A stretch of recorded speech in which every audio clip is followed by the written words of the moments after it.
Oh hey, today I want to talk about a game near and dear to my heart.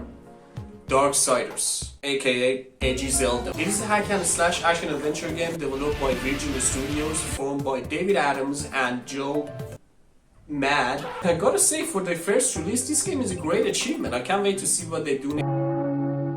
Visual Studios got to make another Darksiders before its closure, and then David Adams and Joe Mad both went on to form their own studios, Airship Syndicate, Gunfire Games. And luckily they were both handed the IP to make two other Darksiders games. But that's a story for another day. Today is all about Darksiders 1, baby.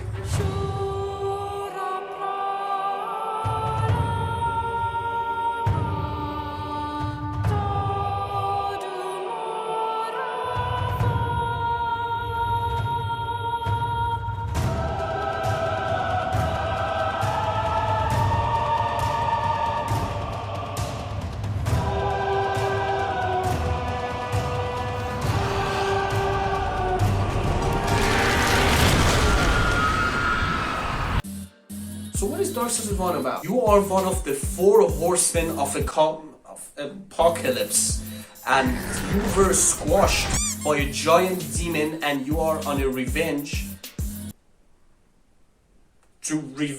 because you were squashed. Darksiders is a weird franchise, man. It's always this close to greatness, and then you reach that part. You know, that part that universally is agreed, that makes you groan so hard, you go like... Yet here I am, sitting here to describe to you why these games are so special. First off, we gotta talk about Joe Mad's art style and direction, because it's such a big part of these games' identity. In an age where every AAA game and even AA game trying to one-up each other for a more and more realistic look, but it's never next-gen enough for some people as they keep demanding more. So it is very refreshing to visit a 14-year-old game, by the way, and see how much it holds up because of its strong art direction rather than its graphical fidelity. So what exactly do you do in this game? Well, you loot stuff, you assault Lord of the Ring rejects, you stab the Eye of Sauron, and you solve puzzles here and there to break up the pacing, some of which will make you question your sanity. Gameplay of Darksiders 1 is generally pretty good. I mean, take combat for example. It is very bare bones at first, but once you unlock more skills and weapons and hookshot, my beloved, you can do a lot of cool stuff. It gets interesting and fun. Exploration ain't too bad either. It's not that open-ended, don't get me wrong, but sometimes you have incentives to go out of your way to collect health upgrades, artifacts to sell, or charms for your weapons, so there's enough to keep you interested. The map also opens up a little bit more once you get more tools, like the gauntlet that lets you punch and break ice walls. I don't know why I keep saying it like that, like I'm British. It's ice walls, man, not ice walls. There's just this little tiny, bitsy tiny problem that brings Darksiders 1 and 2 couple points down for me. It's no big deal, how can I say this? They're too long! There comes a part in these games, well Darksiders 1 and 2 especially, that everyone and their mother agrees that this is padding. In Darksiders 2, it's the air section. Fight me, that section sucks. Don't even try to defend it, okay? It blows, it's boring, it drags. In Darksiders 1, it's the tower, which is basically a gauntlet of puzzles that are significantly more complex than any other puzzles that you've solved before and you're gonna solve after, and also dealing with waves and waves of enemies that are significantly tougher than any enemy encounter you had before and you're gonna have after. And if that wasn't enough, guess what they make you do after? Just get They make you backtrack all over the map, again, looking for 10 pieces of the Armageddon blade, and the quickest way to get to those blades is to fast travel. And by fast travel, I mean going to the nearest location of a merchant, selecting the portal option, going through the portal for almost half a minute, only to be transported to not the location of the blade piece you're looking for, but another location of the merchant that is closer to the blade piece that you're looking for.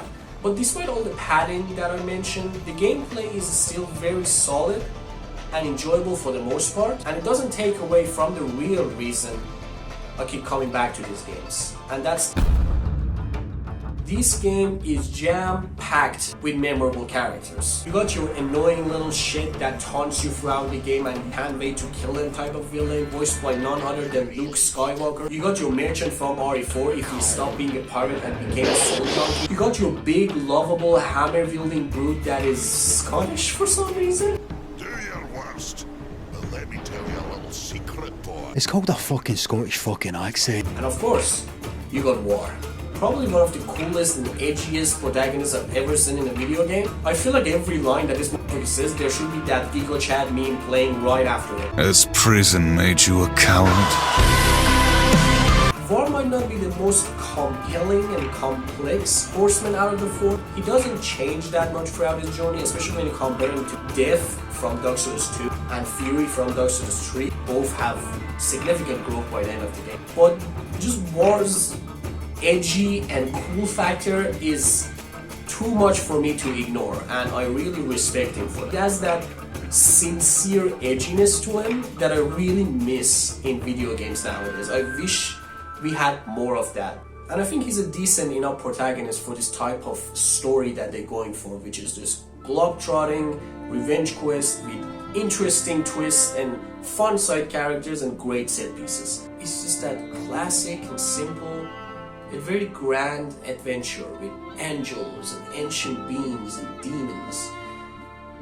And sometimes that's all you need.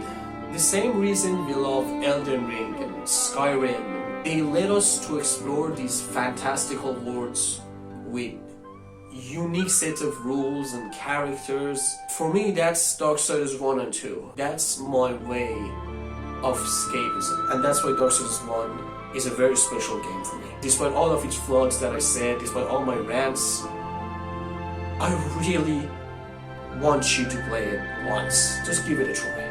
Before you go, it's been said to me that 90% of you haven't subscribed to my channel.